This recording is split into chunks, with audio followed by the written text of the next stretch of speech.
YouTubers.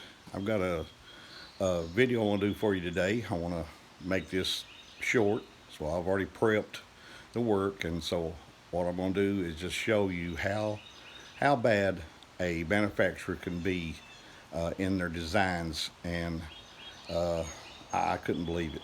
So anyhow, here we go. We've got here a 2010 Dodge Avenger, and yesterday put the key of the ignition to start. Dead battery. Oh wow. Well, that's the 2010 model, and this is 2020, and battery's never had a problem before, so I just go get a new battery. So go buy a new battery. Anyhow, I'm kind of ahead of myself. Let's just back up a minute. Anyhow, so I'm gonna check the battery. So I pop the hood and I look in, and most time batteries are kind of over in this area. Nope, not there. Look around this side, over in here. Well, where did they hide the battery? It's got to have one. It's in here somewhere. And then you find this little cap right here that says battery, let it focus, battery jump start. So you pull it off of this, and here's your a positive post and a negative, and there's where you do your jump starting. Bad sign. That don't look good. That means you can't get to the battery. So where is the battery? Well, you look and you look, and then with a flashlight, and then you look right down in there, and lo and behold, you probably can't see it. Anyhow, way down in there you see a battery.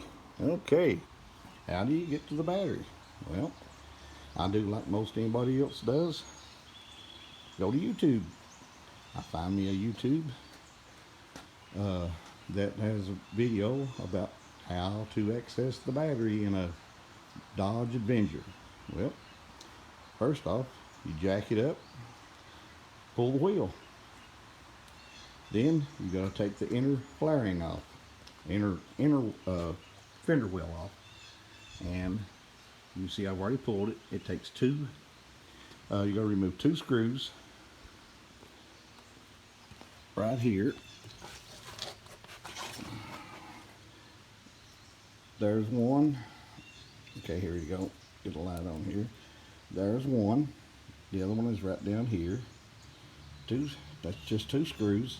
It's a number 6 or a 6mm socket. Then you got all these push pins. And you got to pop all them out. There's 7 of those, and that removes all this space.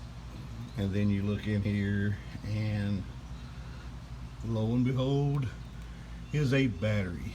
All right, now this is ridiculous, absolutely ridiculous to do this to hide a battery. So anyhow, you got to take that bolt out right there that holds that brace, drop it out of the way. You have a top mount that holds the battery in place, and there's a bolt right down there that you have to take out. Then you got your battery terminals. That takes a 10mm to loosen that up. The other one's way back in there, and then you got to work this baby out of here. Set your other one in. So I'm not going to take all the time to show you how to do it all.